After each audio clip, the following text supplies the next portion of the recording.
The first time I heard the name Agnes Varda was in my Intro to Film Studies class during my junior year of college. We were learning about the French New Wave, which was a movement coming out of France, including a group of men who were mostly film critics who were writing in this newsletter called Cahiers du Cinéma, where they were talking about how they were wanting new narrative and technological advances in the medium. The film critics that were included in this group turned filmmakers in the 1960s, and they included some of the bigs like Jean-Luc Godard and Francis Truffaut. What makes Agnes Varda stand out to me was the fact that she was the only woman included in this movement, and she was the first person in this movement to actually make a film in 1954 with Courte. We watched her most acclaimed film, Cleo from 5 to 7, during this class, and I knew that I liked it at a basic level, and it was because of the cinematography. It was incredible, and I remember watching it thinking, there is just something here that felt eons away than what traditional Hollywood was doing at the time. As I continued to get my undergrad degree and learn more about film analysis and critique and getting into filmmaking myself, Agnes Varda was someone that was always in the back of my head. I've always been known for influence in terms of modern filmmaking, and was also pleased to see that in 2017, she had a documentary nominated for an Oscar, Faces Places. When she died in 2019, the filmmaking community mourned for someone who had a big impact, and I wanted to explore that more. After doing some scrolling on Substack, I came across this post detailing the art of making your personal archive. Now, your personal archive could mean anything, but in this specific context, this would include the people, the projects, and the concepts that will influence your own creativity in art. I decided to make this video the first in a series I like to call Dive in the Archive, where I decided to go through my personal archive and detail why I was drawn to these specific people and projects and how I think this could be applied to my own creativity. Agnes Varda is the first video I wanted to base my series on because of how much she really just sits in the back of my head in terms of how I want my filmmaking process and philosophy to go. Agnes Varda was known as the grandmother of modern filmmaking, and after watching her well-known films, I can definitely see why. Agnes Varda was born Arlette Varda on May 30th, 1928, to a French mother and a Greek father in Ixelles, Belgium. In 1940, her family had to flee to the south of France to avoid the German invasion. She went to college for art history at the École du Louvre, and after that, she went on to be a photographer for the Theatre National Populaire, where she would hone in on the skills that would come in handy when she becomes a filmmaker, especially in lighting. As always, she was underestimated as a director, and she was always made fun of for her short stature, but she found this as a superpower because she was able to be overlooked so she can be able to get her work done the way that she wants it. Agnes's main purpose for making films was to simply get a reaction. She believes that every single one of her films is a message in a bottle, and she's glad just to have people experience it from their perspective and to create dialogue from it. She coined this term for her film style, ciné-critique, the cutting, movements, point of views, rhythm of filming and editing to have felt and determined like the choices of a writer. As a writer myself, I definitely can see how this style can be applied to my own filmmaking, and it just feels great to have an actual word for it. Not only did Agnes have her own cinema style, but she had her own visual style as well. She did not have the typical look of a director. She was very art, whimsical, and bohemian, and akin to the style of your English teacher that everyone hates, but you love, because she rocked that bowl cut like it was no one's business. She loved using words and images as juxtaposition and puns in her filmmaking. Her scripts were very detailed, and when it came to making her first feature film, she knew exactly what it was going to look like, despite not directing a single thing. The Pointe Courte marks Agnes's directorial debut, and it's about a married couple on the brink of divorce. The husband thinks it'll be great to take her to his hometown of Set, a coastal city. They're there for a couple days while the neighborhood carries on their daily routine and have tension with the county health inspectors. Agnes got the inspiration for this film from literary work The Wild Palms by William Faulkner, due to the two stories being told concurrently. At first, when she was reading the story, she separated the chapters so they all connected together. However, she saw the beauty in what Faulkner was doing with splitting the stories, as the jarring nature of it was the point.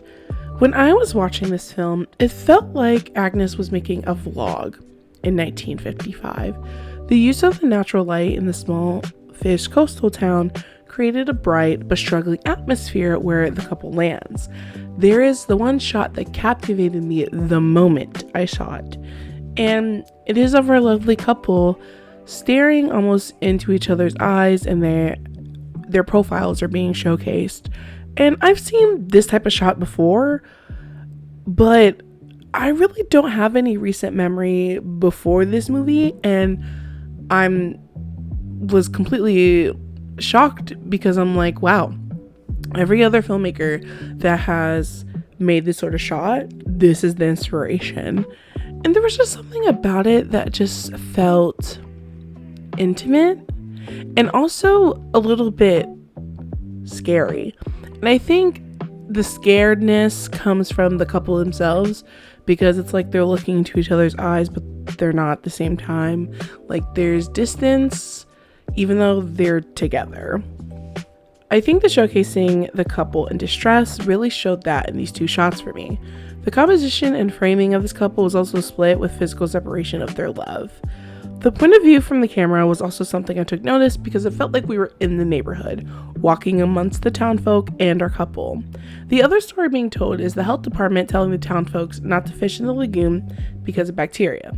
They continue anyway, and one of the fishermen gets caught and gets sent to jail for a couple days, while the couple continue their time in the town.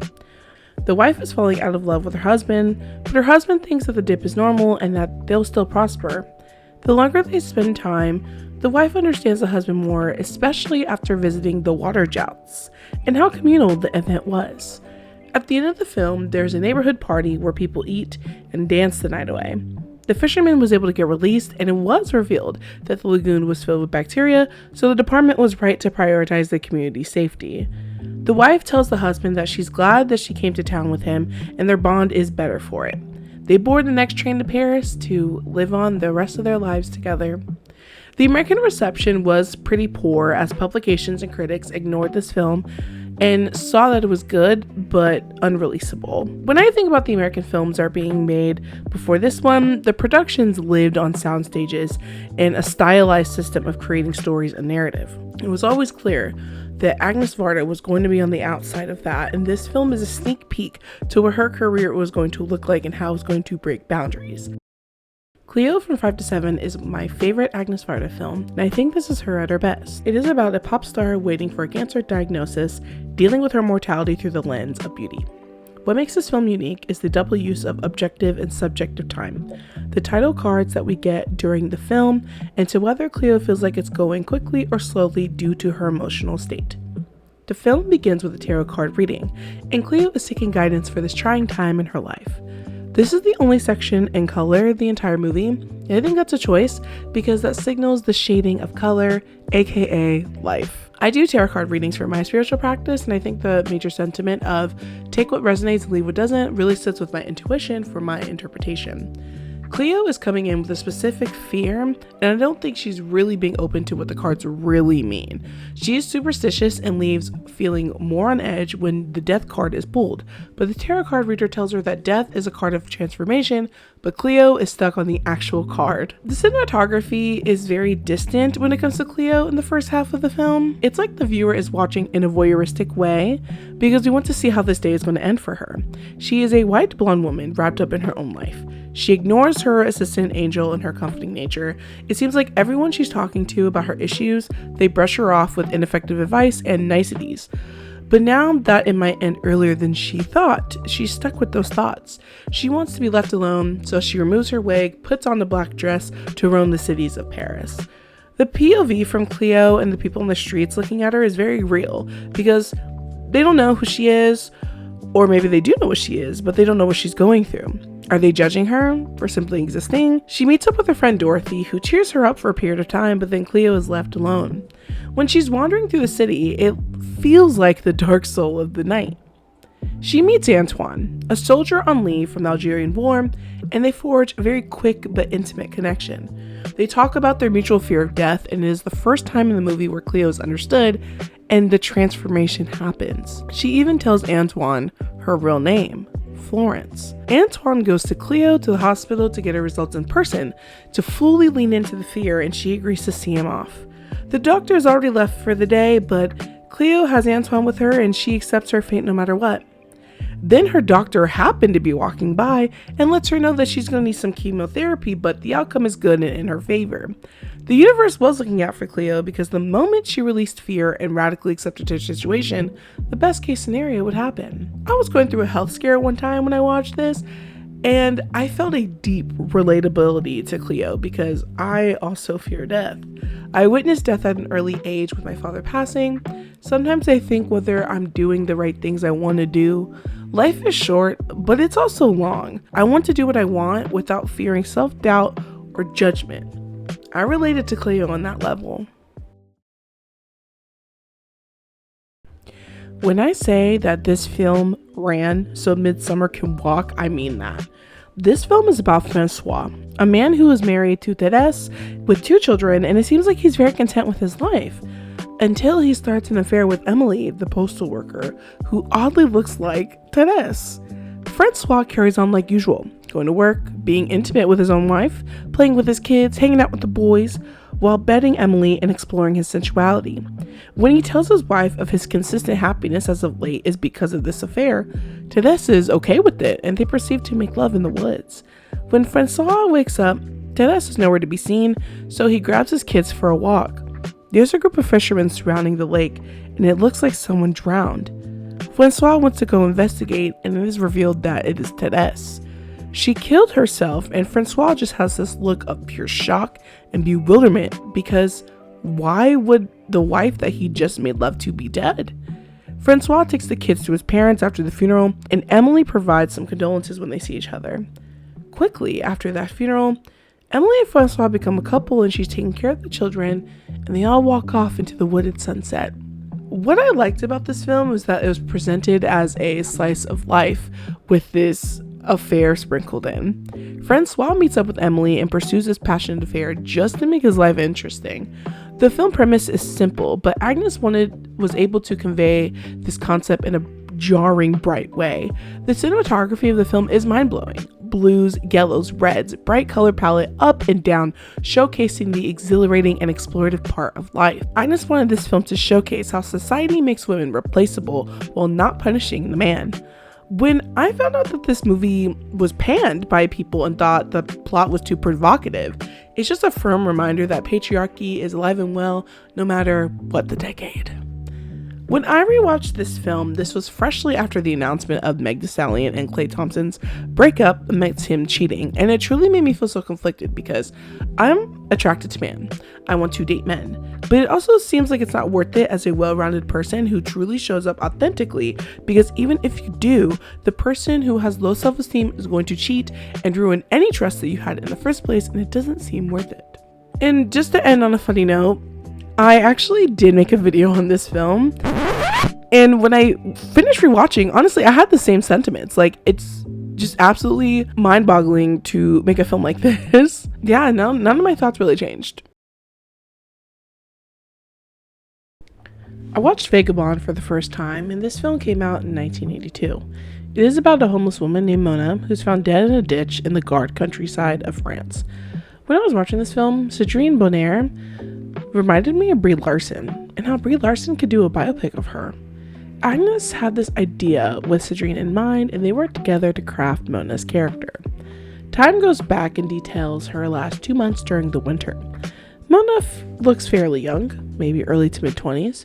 She's hitchhiking, getting rides, doing odd jobs to get by. She's free to do whatever she wants, but she has to scrape by.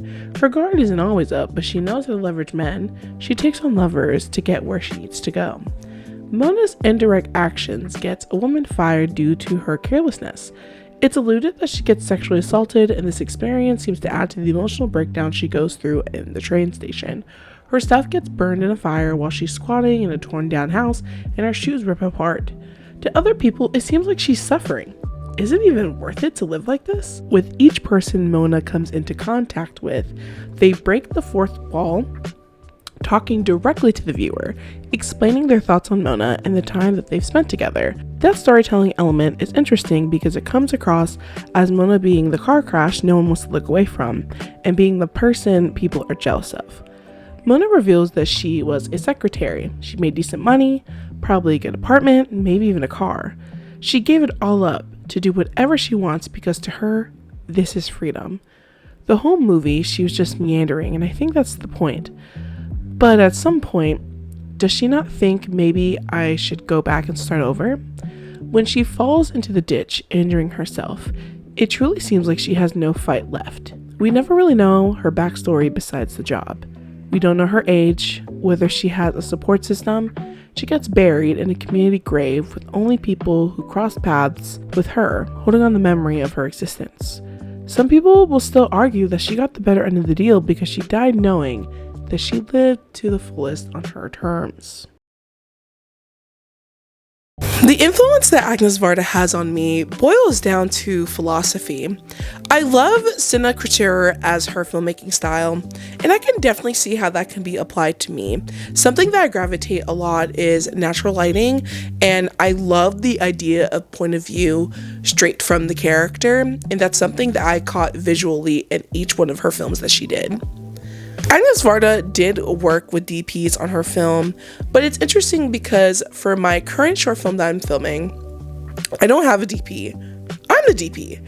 And as someone who, just like her, has a background in writing and photography, this is something that I'm very excited to stretch my skill and learn more in, because cinematography, it's essentially making sure that you're able to tell the story through pictures, because a cinematographer is a director of photography. What makes Agnes so interesting to me as well is when I was doing my research, something that a lot of people say that she is very strict. It is very much her way or the highway, and in the case that she would want any sort of improv, she does work with the actors in the moment to come up with something different, but her plan is the plan, and I definitely feel that because once you have a specific vision, there is no one else that can execute this vision except you. And as a director, it is your job to lead your team to make sure that the shoot is successful and is able to tell the story that you want the best way possible. Agnes Varda was a vibrant, eccentric, and independent filmmaker who truly loved it for the game. Despite being ostracized, facing difficulties, and being told no, she continued making the films that she wanted to because she followed her core belief of making and sharing a film that produces such a unique perspective. And because of that, she's a diva in her own right. Thank you so much for watching this video. I had so much fun making it, and it's interesting because I keep talking about it. I'm working on my short film, which is called Opportunity Knocks. And to be working on a short film while researching people that influence you, I've actually never really had an experience like this, truly. And it is like groundbreaking for me, honestly. And I feel very confident going into production, knowing that I have a specific vision, that I know how to execute this vision, and I can take this philosophy of making and producing for me first, and then sharing it with other people around me so they can also have their perspective, and to create a dialogue of fellow film lovers and cinephiles. Thank you so much for watching, and I will catch you guys in the next one. Assalamu alaikum.